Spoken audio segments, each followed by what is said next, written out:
மத போதையில் அவதூறாக பேசிய தந்தையை குடும்பமே சேர்ந்து கொலை செய்த சம்பவம் பரபரப்பை ஏற்படுத்தியுள்ளது. நெல்லை மாவட்டம் திருக்குறங்குடி அருகே உள்ள மாவடிபுதூர் பகுதியைச் சேர்ந்தவர் அந்தோணிதாஸ்.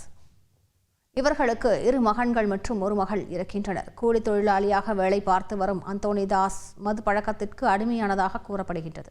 மேலும் மது அருந்திவிட்டு மனைவி மற்றும் மகன்களை அடித்தும் அவதூறாகவும் அடிக்கடி பேசி வந்திருக்கிறார். இந்த நிலையில் அந்தோணிதாஸ் வீட்டு மாடியில் மயங்கி விழுந்திருக்கிறார். இதனைத் தொடர்ந்து அவரது குடும்பத்தினர் அந்தோணிதாஸை அருகில் உள்ள தனியார் மருத்துவமனைக்கு கொண்டு சென்றிருக்கின்றனர். ஆனால் அந்தோணிதாஸ் வரும் வழியிலேயே உயிரிழந்து விட்டதாக தெரிவித்திருக்கின்றனர். இது தொடர்பாக போலீசாருக்கு தகவல் தெரிவிக்கப்பட்டு அந்தோணிதாஸின் உடலானது அரசு மருத்துவமனைக்கு பிரேத பரிசோதனைக்காக கொண்டு செல்லப்பட்டிருக்கிறது. பிரேத பரிசோதனை அறிக்கையில் அந்தோணிதாஸின் கழுத்து எலும்பு உடைக்கப்பட்டதாக தெரிய வந்திருக்கிறது. இதனைத் தொடர்ந்து அந்தோணிதாஸ் மனைவியிடம் போலீசார் தீவிர விசாரணை நடத்தியிருக்கின்றனர்.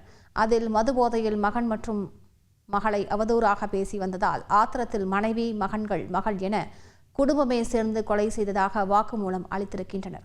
இதனைத் தொடர்ந்து சுபா, அவரது மகன் எபினேசர், மகள் ஷோபனா உள்ளிட்ட 4 பேரையும் போலீசார் கைது செய்திருக்கின்றனர். செய்திகளை உடனுக்குடன் தெரிந்து கொள்ள உடனே சப்ஸ்கிரைப் பண்ணுங்க.